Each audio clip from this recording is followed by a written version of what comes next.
Hi, can everybody hear me? I can hear you. Oh, great. Okay, hold on. I'm gonna go try to find my headphones. All right.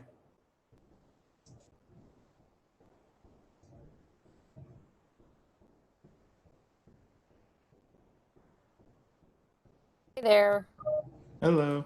I was like, is this working? I have to go to a meeting at 4, boo. But I wanted to practice, see if it all worked. Seeing people show up, so that's good.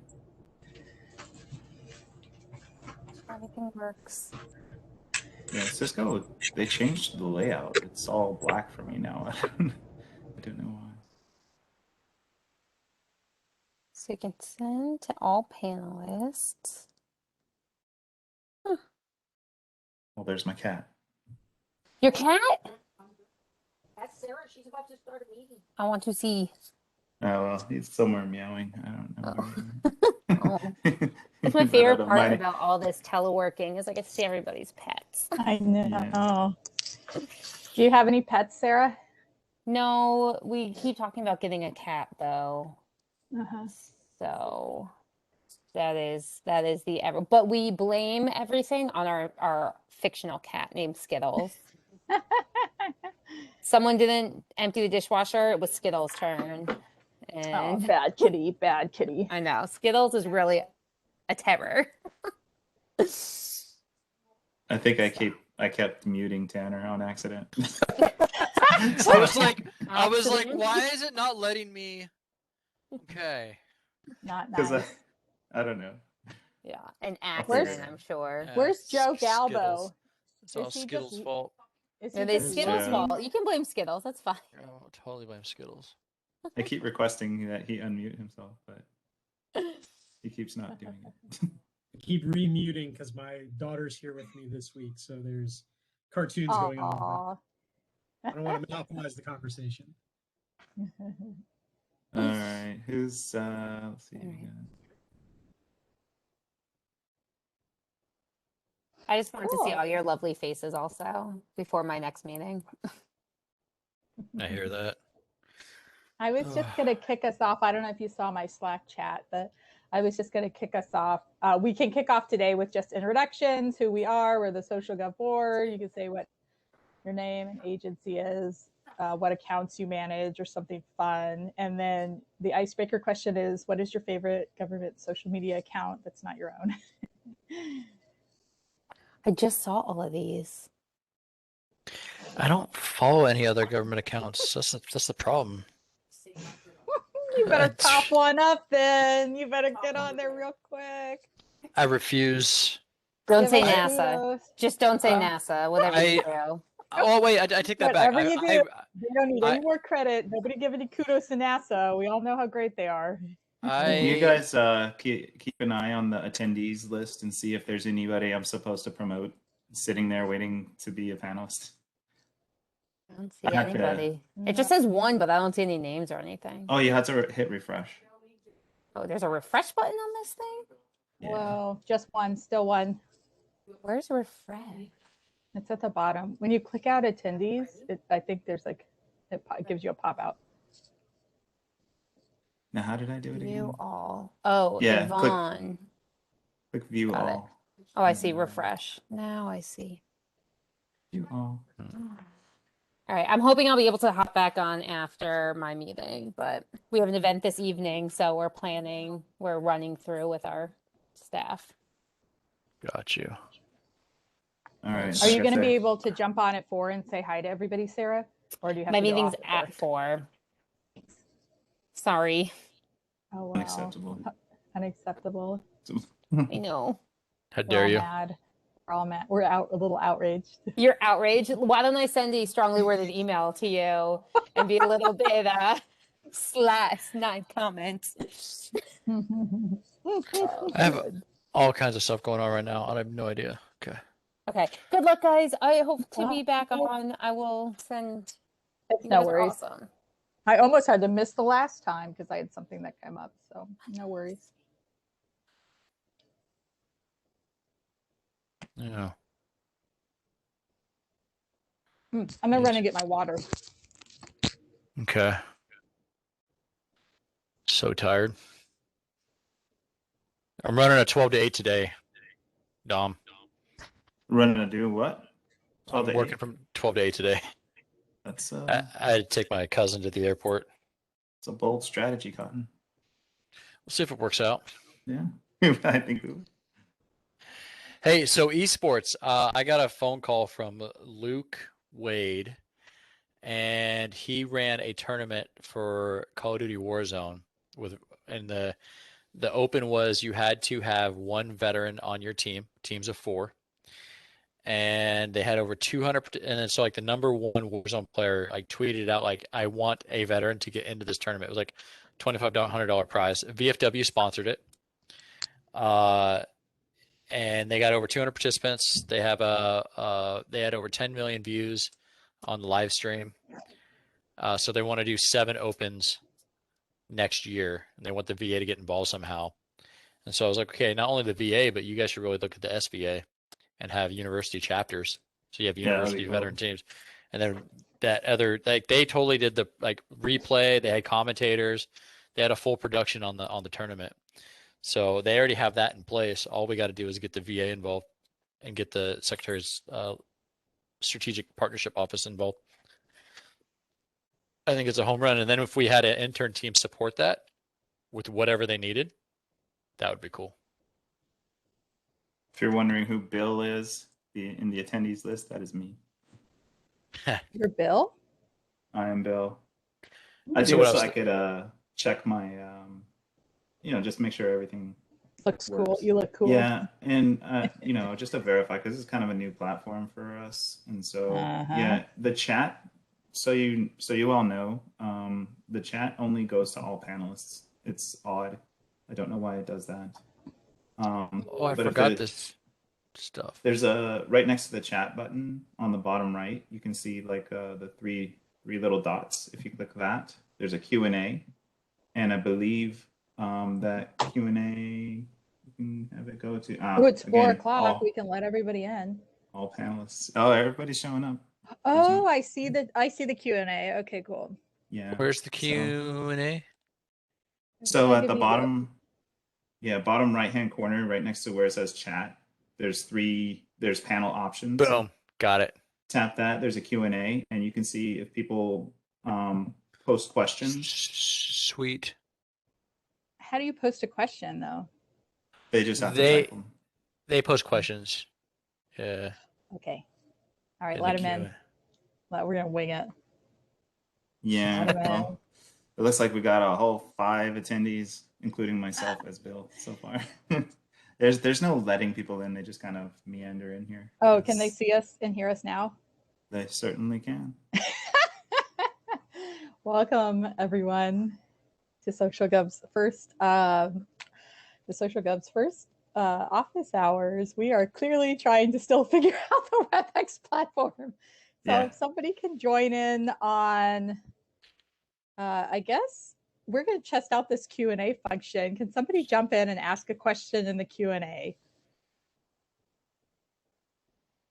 And again, the Q&A is in the bottom 3, right? Bottom 3. The bottom right, there's a little button called Participants, Chat, and then the little 3 dots. And if you hit the 3 dots, you'll get Q&A up. And there you should be able to type in questions for us. This is functioning as our chat box. I think now the chat box is limited to our panelists. We got a bunch of them.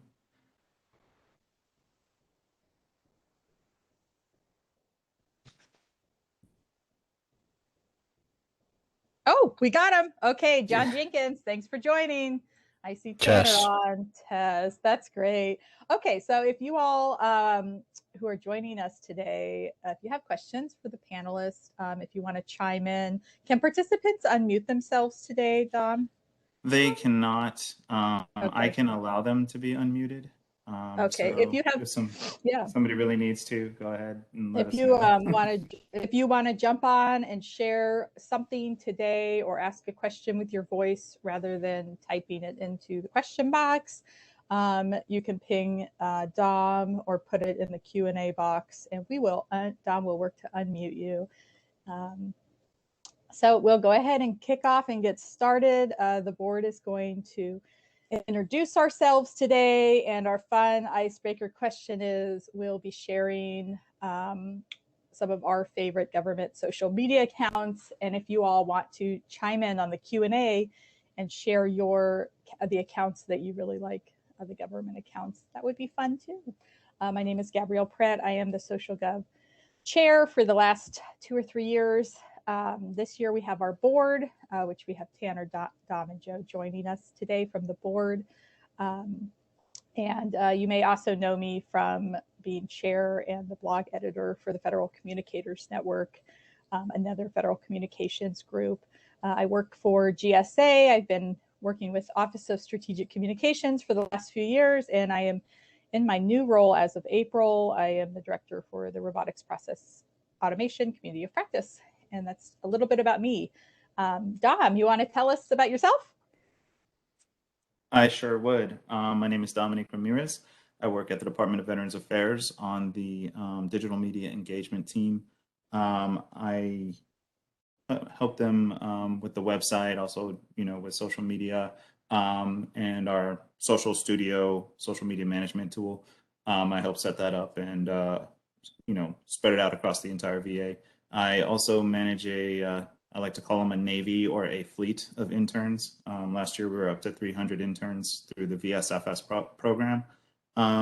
And prior to this, I was basically doing much of the same stuff over at Federal Student Aid.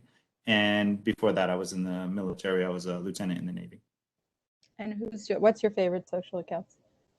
Well, you caveated it earlier saying it had to be a favorite social account, not our own government social account. So I cheated a little bit. I'm going to go with at FAFSA Twitter account because I helped launch that one.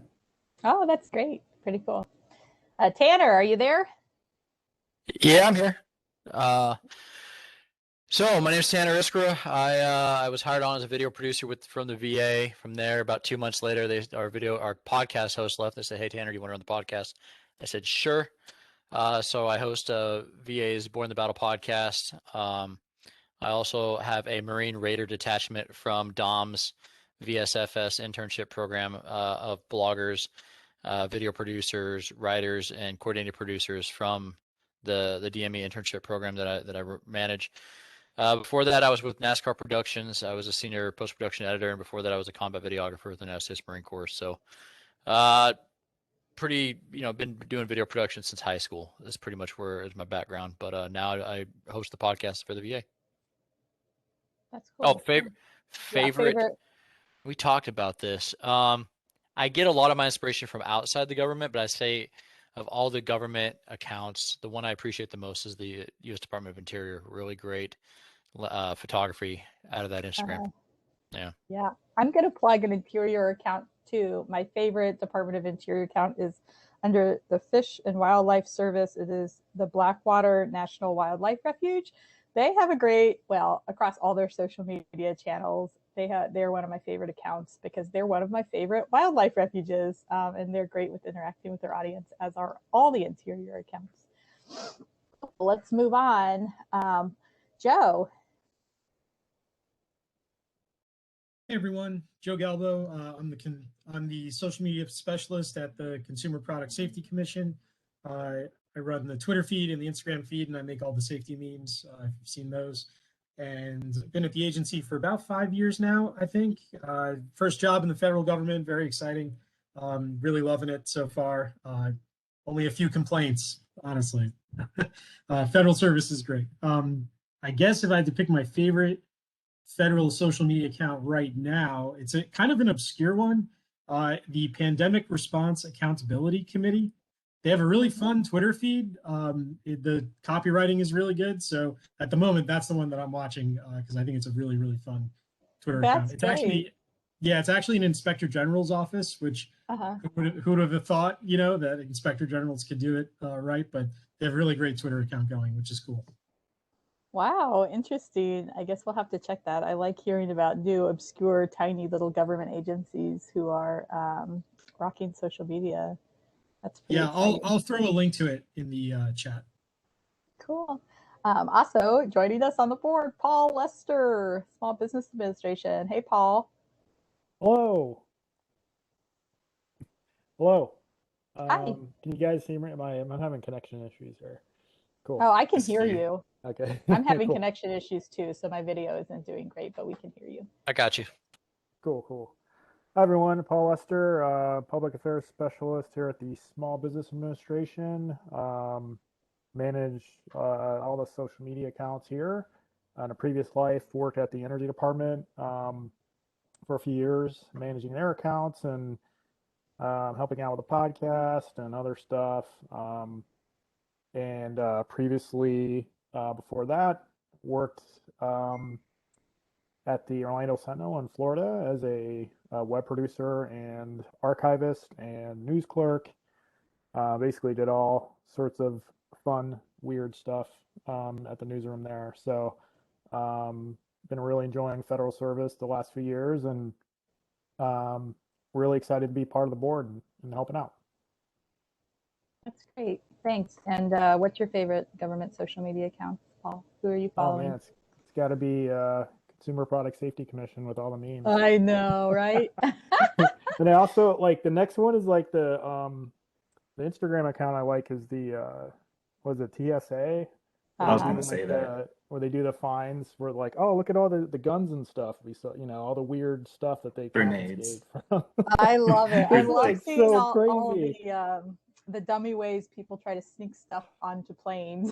Yeah. Bowling They- ball the candle. No, it's Yeah. a bomb. It's like just brilliant. It's just sort of like brilliant because like, that's like the perfect Instagram's like a perfect medium for that, right? Like, it's just like, photo. This is all the weird stuff we get, and like, and people don't realize like, and it shows like how how hard these people work to like just find all this random crap, and you just Right. just to see the sort of day-to-day stuff and just weirdness that goes on. So yeah, that's my favorite Instagram account. There's already a question in the Q&A, by the way, guys. Read it. Let's get it. These From sessions. R.N. Floyd. What are your thoughts on responding to social media comments, favorable or unfavorable? Mhm. Did I go first? Well- I think it's. Do you want to go first, Dom? Yeah. Yeah, I'm actually okay. So this is it's a little embarrassing because we actually have been having this committee meeting about how to respond to questions, and I don't know. I guess maybe in the health space it's kind of difficult. There's a lot of information we can't really talk about online because it's your personal health information. And so it's been like a year or so where we've been meeting, discussing, building out a plan. More than a year. Yeah, I just Yeah. recently got involved in it. Somebody Yeah. added me to the team. And so they're like basically trying to set up a proper workflow to get questions coming in from social media routed to subject matter experts, because we got so much going on, like benefits, education, cemetery, hospital, like health, Suicide, homelessness. suicide, PTSD. Oh my gosh, homelessness, tribal affairs. So there's like all these different places where you need different types of expertise. And so us as the social media managers, I'll be honest, I'm not an expert in all of these things. So you want to get somebody the right information and in the right place. So like if it's something that's personal health information, I need to get them off of Facebook and route them to, a customer service, tool of some sort. But if it's just general, hey, what's a GI Bill? How do you apply? Well, then yeah, maybe we can get them to a GI Bill person or a home loan person or whatever. But anyway, so it's been a whole long process, but I love the idea of responding to questions. I just want the people who I want the responses to be correct, So that's my take on it. Yeah, oh, go ahead. I was going to say, I just want to piggyback off that because I work on the same accounts, and it's you want to engage, right? Because engagement builds trust with your audience, and you want to do that. But again, like what Don was saying, is it takes so much with the VA. You want to make sure you get the right information to the right people. And I was part of that service recovery about a year and a half ago when they first started this, and for me, I was like, okay, you've built it, now let's implement it. One of the things that I proposed, and one of the things that I like seeing out in the private sector, is I'm a big gamer, so Xbox Live, whenever they have they have Xbox, they have the main Xbox account, and people complain on there all the time. Xbox Live goes down. They're like, "Oh, what's going on? My game isn't working. Internet's going." And then they have another account called, and because Xbox will never respond, it's Xbox support will actually come in, and it seems like it to be an account full of subject matter experts that have access to that account and actually respond. And I really like that, how they did that, and I'd like to see that happen in the government. Yeah, I was about to say, I'm at Small Business Administration, and we actually need something like that. We talked about it, like creating a separate like support Twitter account that's similar to, like, we have phone lines and things like that, but no like social media presence for support. And so what we have right now is sort of this ad hoc sort of approach where early on in the pandemic, when we were just launching these new programs, like we were trying to help as many people as we could, basically through like direct messaging and trying to like open that up, but we were just getting flooded, just overwhelmed with like complaints, and like it was just trying to like just connect people with basic information about their specific accounts. So it just became like a little bit, too overwhelming. And I think like our approach now is basically like, well, we can help you with general questions and like things that we could point you to the website. And we could, throw out resources like, the call center number and, the email address where you can reach people. But that's really about it. So if they want answers or specific questions, they need to call them.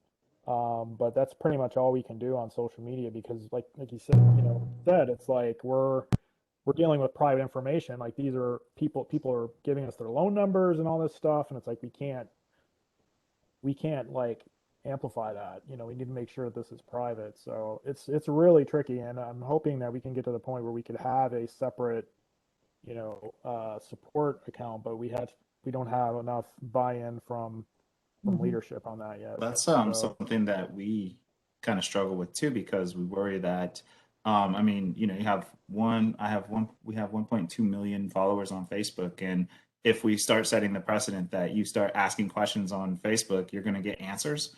Yeah, we're only a 9-person team. I don't know if we can field questions from 1.2 million people. That's what we have. We do have official customer service routes.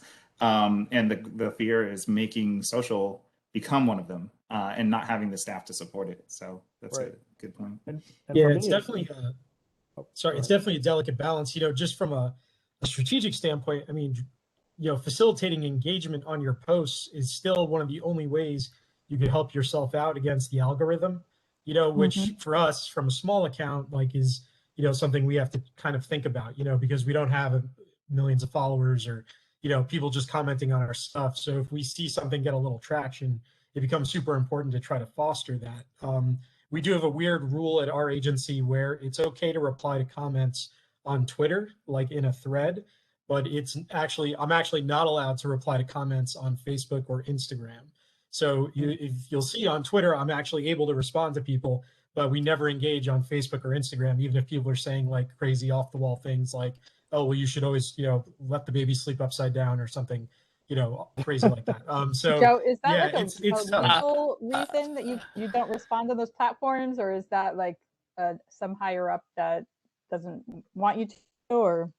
Yeah, it's a little bit of both. So, CPSC is a little unique. We have a unique communication law that we refer to as 6B, which basically says that we can't talk about any brand or company that's not owned, like government owned, without asking their permission first. And that has leached into, well, we can't reply. Like if someone leaves a comment on Facebook saying that their Target branded, toaster oven lit on fire, we can't reply to them because then we're engaging in a 6B violation because we didn't ask Target to reply first. Yeah, so we are in a unique, annoying spot with the way the law is. No offense to the law, but again, if your agency doesn't have that law, you should definitely look for ways to engage with your audience, because especially if you're running a smaller account, like driving engagement through commenting is a great way to beat the algorithm. So just put that there.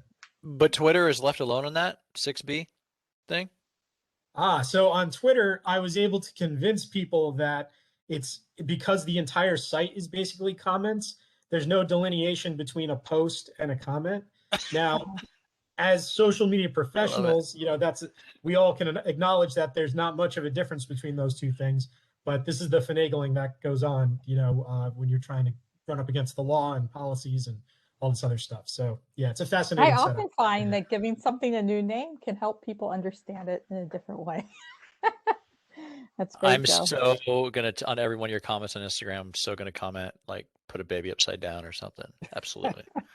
From now on. That's great. Does anybody have any or have you at your own agencies or when you've worked in other jobs, has anybody had a no comment policy? Like I know when I was working in my old position, it was like our informal policy, i.e. The director was like, we don't comment on any social media posts. And so this was fine. We didn't actually get a lot of comments, right? But we did occasionally, folks would like to tweet at us pictures of cars with government license plates doing bad things, like parked in the bike lane or blocking traffic or something. Wow. And GSA does run the federal fleet, true, but we don't, that doesn't mean that all government plated cars belong to GSA. So like the other enforcement. agencies lease these cars from us. So we don't manage violations or anything like for other agencies, or we don't manage. We are not the plate police. But people, sometimes there was somebody who was just really mad about somebody parking some car bad, and they were tweeting at us like all the time, every day. And anyway, I ended up, my supervisor is on leave. So I asked our director, like, can I please post like where to send your comments? Because it's not social media. Like we have an email address dedicated where you can send these violations because we take them seriously. And if there's something illegal, it's like, yes, we would like to communicate that. And he's like, yeah, write it up, tweet it. So I was like, finally, I can respond to a comment. And then it's like, once I had that permission, at least I had some canned language when we got anger tweeted about cars not doing a great job of driving or parking. Like I had canned language of like, oh, thank you so much for your feedback. Please direct this to this email address. Good day, sir. We as I said, we don't respond to comments, right, Dom, as of right now? That's right. I'm curious, for VA, do you all have any technology that combs through? Like I heard TSA has a bot that combs through what people tweet on social media. If you tweet out a question at TSA, if you're like in line at the airport and you're like, how many ounces of liquid can I take on the plane? There's like this bot that trolls through social media and then pings people with the answers. Does VA have something like that to help like identify veterans in needs or some automated thing? So, well, we have a couple things. We have Salesforce Social Studio, which can do some of that kind of stuff. And then I believe there's other teams at VA that actually have other resources. And specifically the Veterans Crisis Line might be one that has something along those lines. But I'm not really on their team, so don't know what exactly they can do. But as far as our capabilities, with Social Studio, we do have the ability to set up like keywords that would trigger something to happen. No, doggy, don't go over there. Sorry, my dog is. That's fun. Must be nice to have like money and resources. I'm very jealous of all you money resource people. Cute dog. We got a cute dog. Yeah. She's a Rhodesian Ridgeback. We just got her a couple weeks ago. Oh yeah, that's right. Yeah. Sorry, I think Paul, were you going to jump in with something about comments? No comment or comment? Yeah, you mentioned sort of canned response. Like that is perfect. I mean, like for us, we really needed that, especially when we're rolling out like all these new programs that have a ton of problems.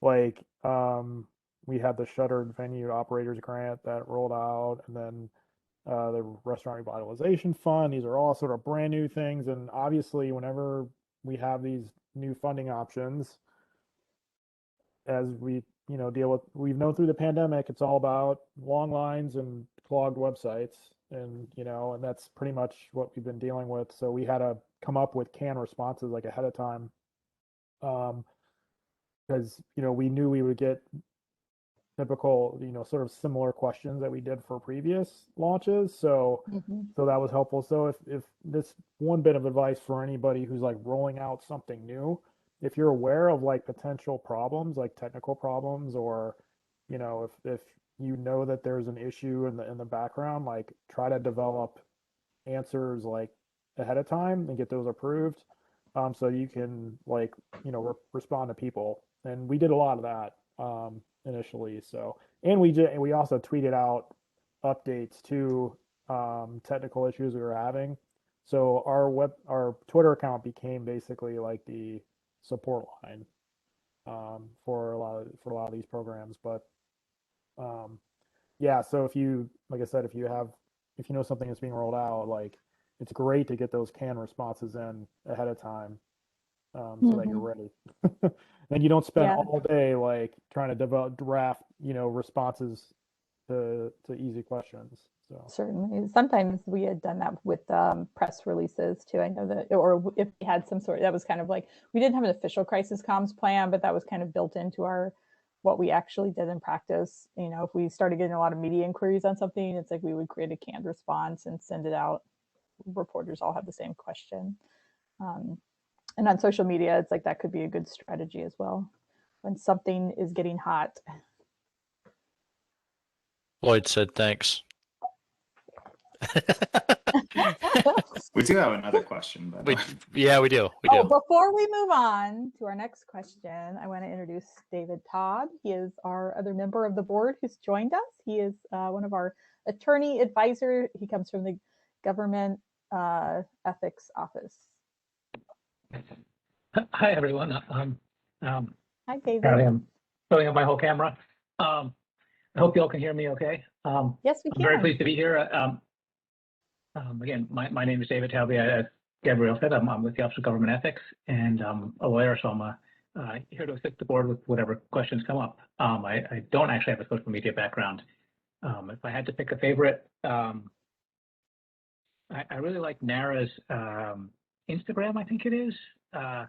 It's got a lot of just great historical stuff in it. It's really fun.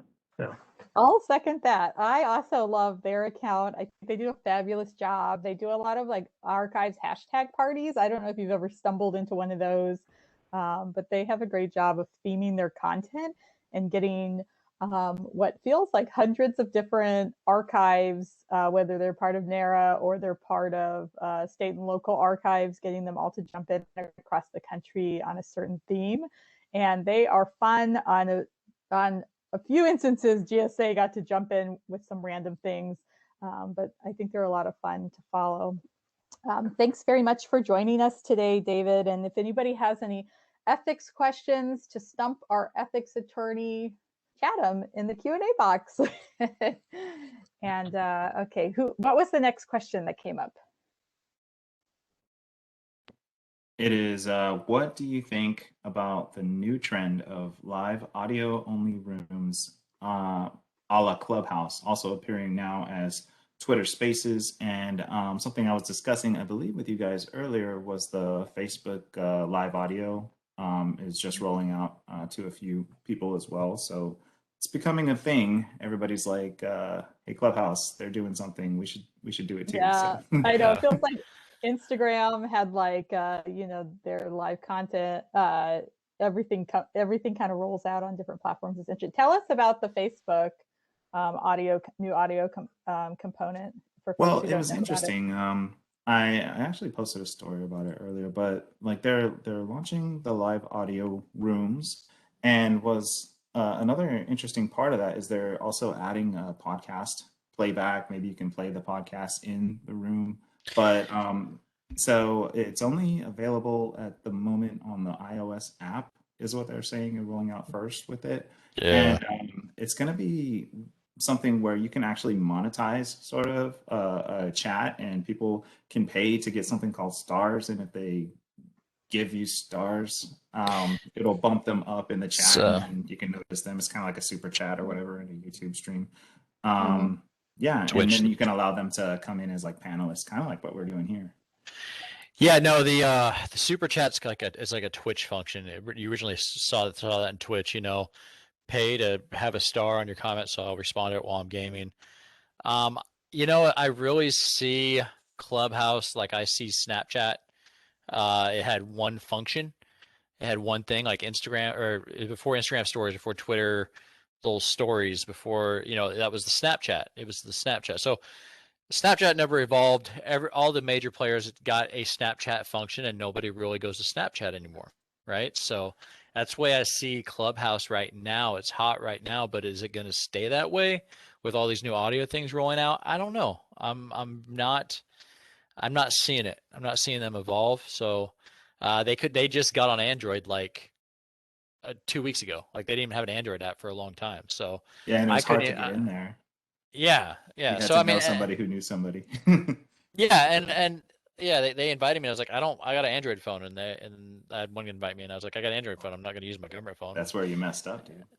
Yeah, no, I would rather not.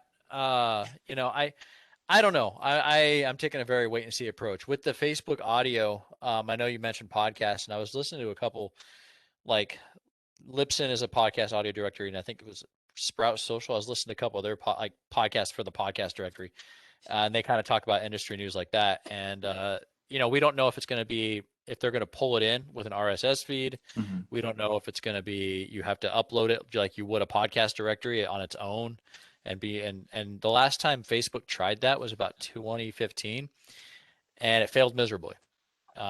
The podcast side didn't really gain any traction whatsoever, and they actually got away with that functionality. They did away with it. So I'm a very much a wait and see, and really like anything else on social media, what's the content, what's the audience, and how you're going to form the content for that audience, right? And so right now, personally, I don't see a way for us to interact that way that would make sense for our audience. That's just me though. Mhm.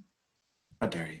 Yeah, I mean, I'm not a Clubhouse user, but I do pop into Twitter Spaces pretty frequently, and I've been trying to think like, well, how would CPSC create a unique Twitter space?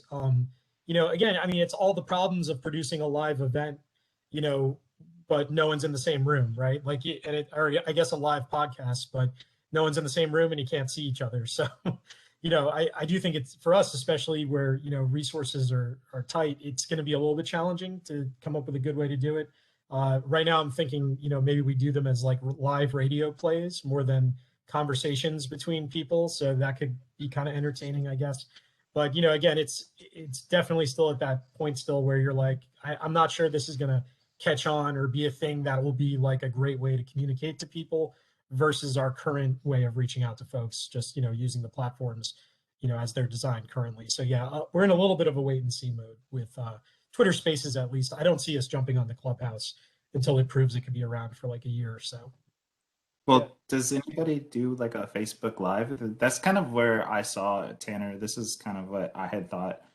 Maybe you could we have somebody who works with us. Her name is Bronwyn, and she does a lot of Facebook Live events. That maybe they could try that out as an audio only feature, not have to worry about the video aspect of it at all, and just bring as panelists, bring on some veteran service organizations or something like representatives, and they can have a topic and just discuss that in audio format and see how that does, instead of doing the whole production, you know, with a camera and everything. Yeah, and Rachel did say if you were on Clubhouse, you might see more possible. I've seen it. I've seen examples of it. I just haven't seen a mode for VA as of this point. I never got invited. I'm not one of the cool kids, so I don't know how it works. I'll send you an invite. Send me your email. Thank you. I was kind of into Clubhouse for a while. It was like interesting and new, and just like some other new interesting things like my Instapot. I don't know. I just kind of forgot about it. I don't know. Maybe I'm not but I do notice lately, though, I'm not sure if anybody else has thought about this. And for my job, I host a lot of webinars, and I attend a lot of webinars too. And I do find myself kind of listening into webinars, but just like audio only component, because I'm usually on another tab working on something else. So I wonder if anybody has thought about that, like with their, you know, as we have like a year and a half of pandemic and being in a virtual interaction like this, you know, has anybody else seen a shift from people participating in a video call or watching slides to just people listening in. I don't know, I feel like I've been doing that lately. And I do also wonder one if thing, you could do a podcast, like recording of an audio only chat room. Mhm. Like, I wonder if that's a thing. Right. That sounds thing I think- like very Inception like. yeah. I feel What like, if you played a podcast while creating a podcast in Right. audio? what was that show, Silicon Valley, where they're like, I'm putting radio on the internet. You know, Right. it's like basically it's like, oh, it's radio. Like it's just kind of like It's just it's so radio. weird. But also like one thing is the accessibility standpoint. Like Yeah. we always have to be aware of that. And I think that, you know, that piece is, you know, if like you're hard of hearing or have, you know, can't hear, and you can't access it. So it's like Right. it's an audio only. Like, how do you make that accessible I to think other folks? Facebook So, was talking about doing closed caption, like automatic, because YouTube has some automated like Right. yeah. capability of trying to understand what's going on and then surfacing words about it. But that is a good point. You know, I wonder if that's going to be an issue for government agencies that have to deal with 508 requirements. Whether we're even going to be able to use such things because of the relative inability to make it accessible, you know, at least 100%. It'll be like partially accessible if they do some voice recognition software and run a stream of what text it thinks they said. But yeah, that could be tough. Okay, we got some buzz in the chat and the Q&A.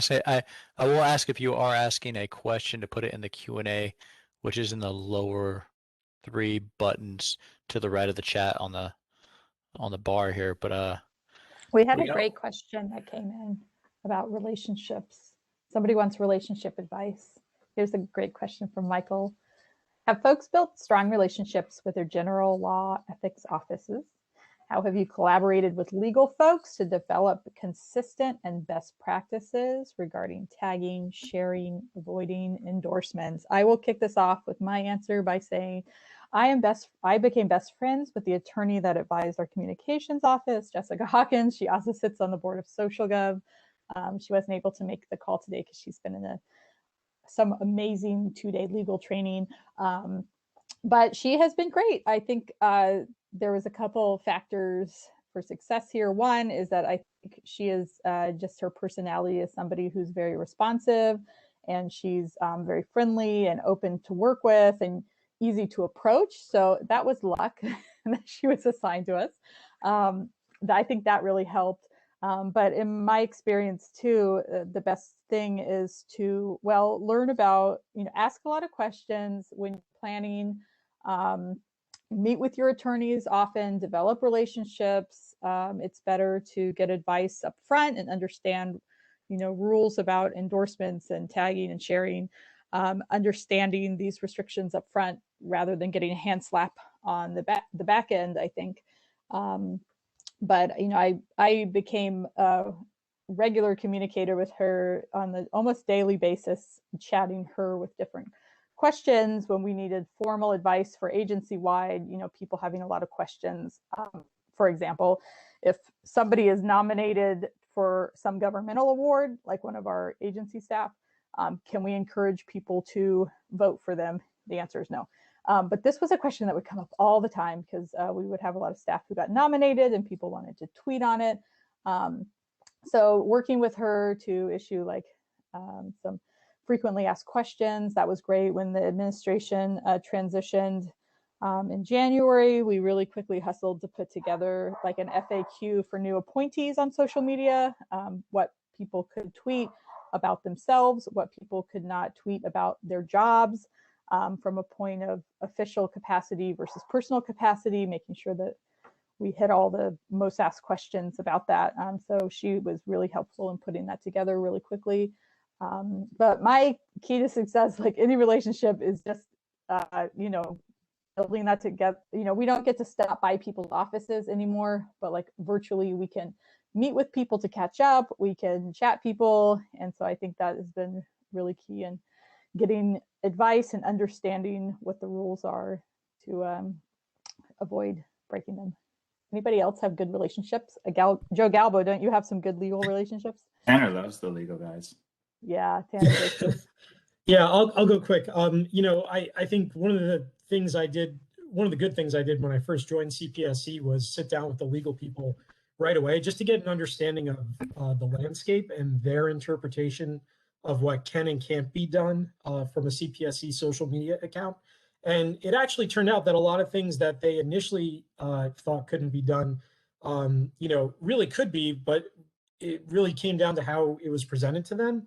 So I think now one thing I've learned is that, the first time you hear no from your legal office is to not treat it as an actual no, but to kind of like dive into it a little deeper because, again, Yeah. a lot of times the first no is just, okay, well, your first idea wouldn't work, but that doesn't mean there's not a creative idea or a creative way to get to where you want to get anyway. Right. And that's kind of, at CPSC, I mean, that's been our whole bag. Like, we have the most restrictive communication law in government, outside of like top secret DoD laws, right?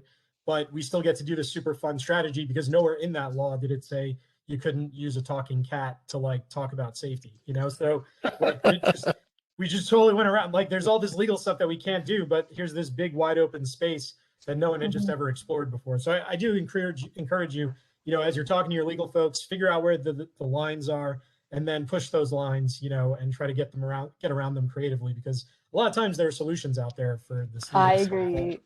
I second that. Come up with a different angle, take things at a different angle, and you can figure out what is legal. I think that's a great approach. Lawyers are very risk averse. Sorry, Tab, but no, the first thing is usually a no. And so my personal experience on Born the Battle is I had two Vietnam veterans that survived a battle that was turned into a movie that starred the Winter Soldier. I can't remember the name of the movie right now, but I interviewed the two veterans that survived the battle that witnessed the action, and we were going to release it two weeks before the movie came out. And legal said we couldn't do that because it was considered as a endorsement. I was like, we talked about the film very briefly in an hour-long thing at the very end that it was made into a movie. I was like, okay, fine. What is the left-right lateral limit then? Because I attacked it from a very journalistic point of view. I didn't endorse the film at all. I used it as a journalistic resource.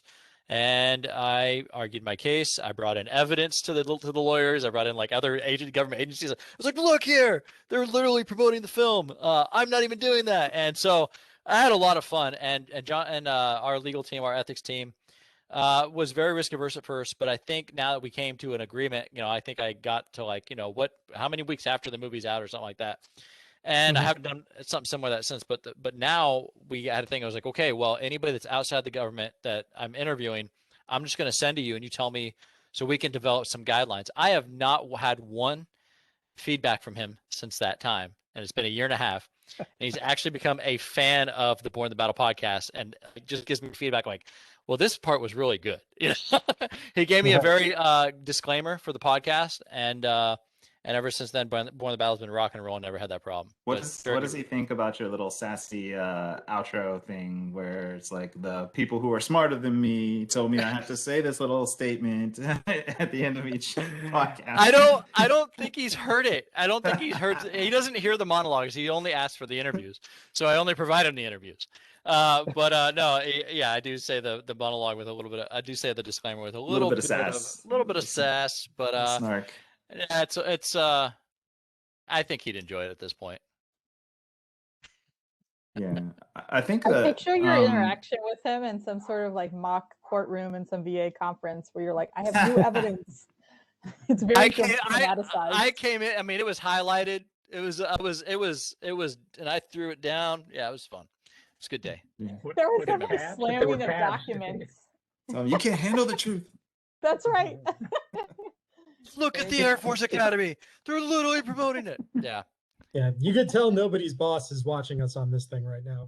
Yeah. Folks at home, you could tell there's not a single supervisor on this thing. David, did you want to jump in on the lawyer conversation? I did, yeah. Because coming at this from the other angle, so I remember one of my first days, I think, as an ethics lawyer at one of the agencies I used to work at, and it was one of my first days as an ethics lawyer at all. A guy from public affairs came in. And my boss sat me down with him and we talked over the problem that he was there for. And like that showed me this is a client. This is somebody who is going to need legal assistance on or legal consultations on a regular basis, and I just, I should think of this guy as somebody that I am here to serve. I need to know that this is one of my clients that I need to be around for when he's got questions. And it was good that my boss taught me that. And if your boss isn't teaching your general counsel that, then, if the general counsel leadership isn't teaching the line attorneys to think of public affairs and social media as a client that they need to serve like any other client, then you can teach them by showing them, here are the kinds of questions we ask, here's the kind of relationship we have with you. And so that's worked out, and I've had good relations with the public affairs people. It's been among my favorite parts of the jobs I've had, in part because public affairs people are fun, like it's part of your job. It's not necessarily true of everybody else I've worked with. And, I used to work at the IRS. Believe me, there aren't a ton of fun people working there, but the public affairs people are great. So that was a good part of it. It's actually a really enjoyable part of the job, and it's a small number of people you have a relationship with. You get to talk to them on a regular basis. You get to know what their problems are, and you can be there for them once you know that that's something that's part of your job as a lawyer in the agency. I guess I never really thought about how there's kind of a responsibility sort of on our part as public affairs to help like build out a relationship of that sort as well. Because I mean, I've had to deal with legal with Office of General Counsel as well, mostly having to do with terms of service, issues. And but like it's sort of a one-off thing that I did, and I never really, ever talked to them, at all. So maybe there's some responsibility on my side to be like, hey, how are you doing? Yeah, naturally, the last thing you're like going to do is talk to a lawyer. It's like if you have to, but I'm kidding. I also think like it depends on the agency and the people you are working with at each agency. Like, it's interesting at Small Business Administration coming from, DOE, which was like, they were always very much like, don't tag anybody on social media, like whatever. And then like here, it's like, it's actually like, we should be encouraged to tag small businesses who we interact with and who got funding through, because it's like this agency is devoted to supporting and advocating for small businesses. So anybody so we're like encouraged, and it actually works out really well on Instagram, because when we tag a success story, we get a lot of like really positive comments from small business owners, and sort of and you have legal authority to do that, I Yeah. believe, because at GSA we Yeah. were not able to tag businesses or highlight businesses, and that was because SBA has specific explicit legal authority to do so. Yeah, it's really kind of a unique thing. And then also when I was at the energy department, we had a instance where, we were, it depended on who we talked to at GC. But like the person who was dealing with like sort of patent and trademark issues, like when we were doing all the Stranger Things stuff, she was like, yeah, they mentioned the energy department and Stranger Things. So, and they didn't ask our permission. So we're allowed to like talk about them, and it's educational. That was another thing. We were able to get around a lot of things through the sort of educational, category of saying like, this is adding value to what's already out there in pop culture and out there in the media. And we're providing like clarification and just more information about, we're not talking, we're not being critical or anything of the film, or we're not endorsing the film or whatever. We're just providing information. And especially when it came to like science and technology and stuff like that. So, so there are ways to get around things like, say you're talking about like pop culture and stuff like that. So there's similarities between your situation and Tanner's situation, actually, because with Tanner, like it was an issue. To me, it's like sort of a strike while the iron is hot. People are gonna be talking about this, and it's a good way to get in touch with veterans, right? So if our goal is to reach veterans, why not be involved in a conversation they're already having? So yeah, that's exactly what the strategy was, trying to inject myself into that conversation that was obviously being talked about on social media. The Last Full Measure was the movie, and it was a Vietnam crew, type of conversation that I saw happening. I wanted to interject our our part in it, and still try to give people information about the services they get through the VA. And like I said, it just kind of, and this kind of goes to Michael's comment about be helpful to have clear guidelines and guardrails for the entire federal government. I think it says there's inconsistency across the agencies. Well, there's going to be, because the FBI is going to be different. It's going to have different, parameters than the DoD or the VA or agriculture. There's going to be different things that you can and can't talk about that you can on social media and in the general public. So I think it all comes down to that. Yeah, the OGC and the legal departments are going to have their own latitude to enforce what they want to enforce in their agency, and it's just something that we're going to have to deal with and I develop. think also it's a good. Oh, go ahead. Oh, sorry, Gabby. I have to jump off real quick. But one thing I did want to say is, if anyone is ever curious about like social media policies that should apply to every government agency, one nerdy thing I did was reach out to the Government Accountability Office and ask them for all of their opinions related to social media and digital communication, and they actually provided me those. And it was really fascinating to read through them. And again, it's not like hard and fast rules that are meant to apply to everything, but it is a nice list of how people have made mistakes in the past that you can now avoid because of, thanks to these GAO opinions. So you're if you haven't done that yet, I do encourage you to do that. And then last thing I want to say, I know it looks like there are a lot of dudes on the SocialGov board, but there aren't this many. These are just the people who are available for this hour. So a lot of people got called away. Yeah, just want to let people know that. And thank you, Sarah, for joining. So everyone watching doesn't think it's just a bunch of dudes on the SocialGov board. It's not. Joe's taking her out. Joe's taking out. See you, Joe. Thanks for joining today.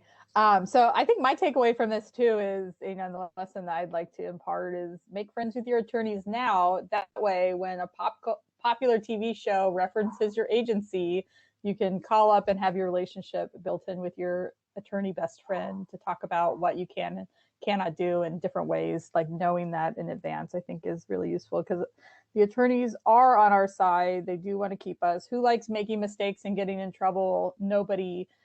So it's nice to build those relationships up front. It also sounds like a good sort of a plug for having a SocialGov community of practice, because because since we're all going to have different Office of General Counsel, it's nice to be able to say, hey, what did you guys do when you ran into this situation? That's right. To a group of over 1,000 people, and actually get a response. Somebody else has done it. Yep, somebody else has done it. And I think lastly too, we have, for our summer session, I think we'll be in at the end of August. It will be a 3-day, 3-part series on different legal topics ranging from ethics to endorsement. I think our friends at GAO might stop by to talk about those interesting opinions that they've put out that Joe was talking about. And we're hoping to get some friends from OSC to talk about the Hatch Act. So that should be in August. We are in the works of cooking that up right now. And welcome to Sarah. She's joined us late. Sarah, you want to jump on? Tell us who you are, what you do, and one of your favorite government social media accounts. Sure. Hi, everybody. Sorry, I'm late. I have another meeting. I'm Sarah Ecker. I'm a communications specialist for the Office of Polar Programs, which is in the National Science Foundation. I like to call myself a penguin publicist because I basically talk about all the science and work that goes on in Antarctica and at the North Pole. So, or polar bear publicist, depending on what pole I'm working in. One of my favorite government social media accounts outside of the ones I have personally worked for or personally know the people who work on, I would say is actually the NOAA researchers. They have their own Instagram account, and it's just kind of all about different scientific research going on, and it's pretty cool. They have some cool stories, cool photos, that kind of thing. That's me. Awesome. That's great. Let's see. Do we have any other questions for the chat box? Panelists, social board? There's one question from Yvonne. Does anyone know more about the Facebook Community Accelerator Program? I'm not familiar with it. Never heard of it. Anybody? Interesting. Well, we can ask Facebook to send us something about it if you want. I mean, we have the government contacts over that if you want to reach out to them or have the board reach out.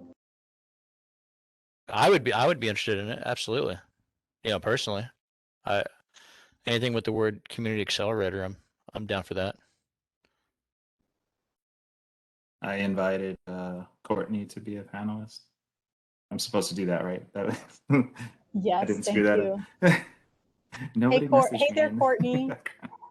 Courtney is the board SocialGov's accessibility advisor. Welcome, welcome. Will you introduce yourself? Tell us a little bit about yourself and what government social media accounts you like. My name is Courtney Rogers. I'm the consumer advocate for the Defense Commissary Agency, and like she said, I am the accessibility related member. As far as what government social media accounts I like, I mean, I would.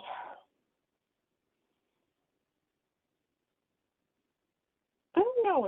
It's hard to like single out one. I hear VA has a nice social account. Yeah, I heard good things about their podcast. Yeah, I mean, I was going. I could say DECA, but I thought that might sound too biased. I don't hate it.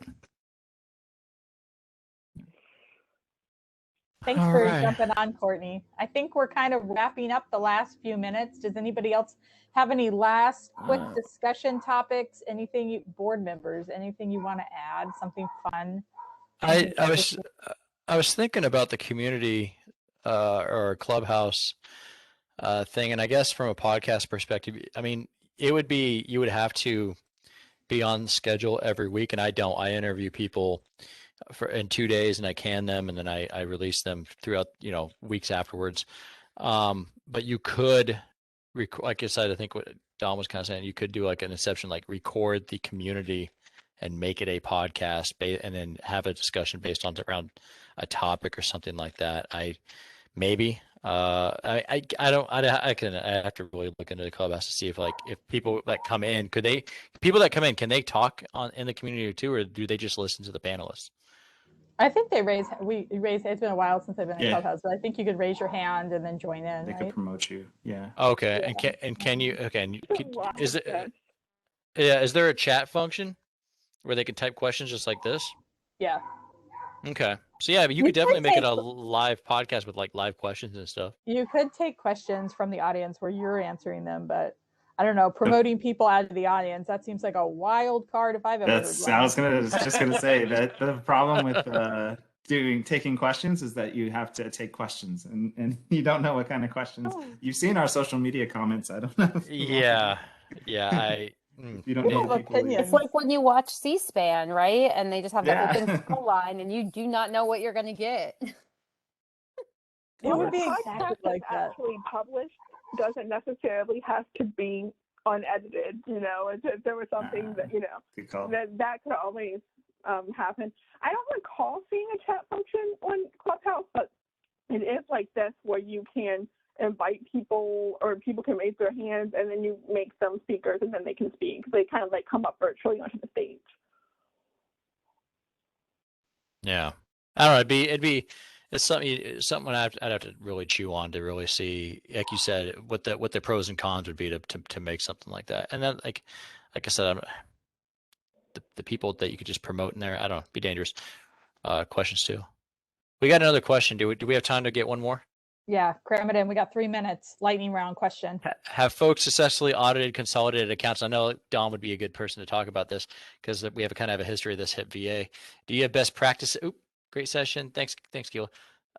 Best practices for the process. Everyone always wants to open new accounts. No one ever wants to sunset accounts that are objectively not meeting goals. Our policies like 508 compliance. Good question, because VA is kind of going through thinking about maybe secretly doing something like this. It's very painful, and people feel very personally connected to the accounts that they manage, regardless of how successful they are. All 50 people that they cater to. Yeah, maybe. Yeah. I mean, we went through a big push. there was like an appetite that came out of nowhere to consolidate accounts. And yeah, some people felt very upset, and they had a following of like 100 followers, but they were super engaged. They posted a lot of content. I don't know. I surveyed the community on this. This was like back in February, I think, to find out like what other people do. And the consensus that I got and where we landed was that we would put together I kept a running list of all the accounts, what their following was, how active they were. And so we put together like a policy that kind of like defined what successful accounts were. One of them is how often they post. So if they're posting a lot of content, that would be defined as being a successful account. If they were on brand, if we looked at some metrics, not necessarily follower count, but like growth in account. So if they were actively working to grow and engage their audience, that would be defined as successful.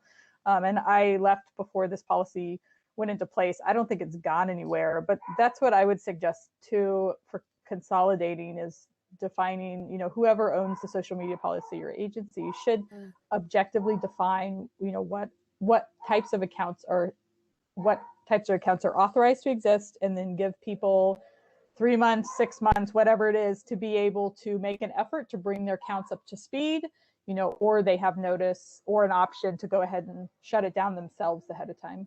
That seemed like the most fair thing to like handhold people. Like, it's okay if you know, and that people thought it was fair. Like, it wasn't just going across and looking at like, oh, we don't, you know, our main comms office, we don't really like your account, shut it down. Like, it wasn't like personal, it was objective, and it was the same standards that everybody had to meet in order to maintain a social media account. There's also room to do some of that work ahead of time so that you make sure that the team that is requesting an account can actually support it and knows how much work is going to be involved so that you don't have to shut them down later.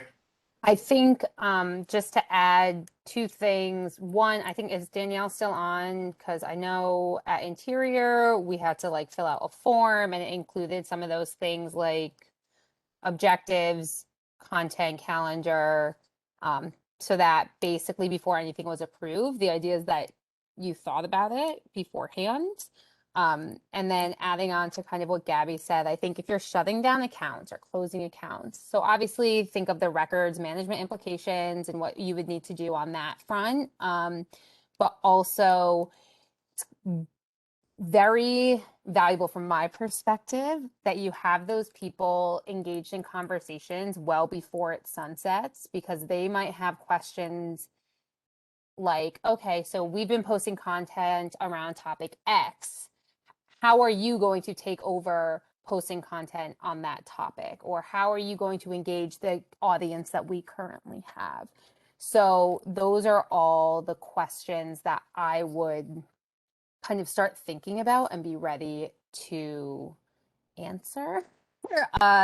And make sure that basically whatever reason you give is not just, well, we want everyone to be on the same page. Or that seemed to be like some sort of appetite. Like, I don't want to single out appointees, but like seemed like some appetite that was coming from somewhere all of a sudden that was like, everybody has to be on the same page of messaging.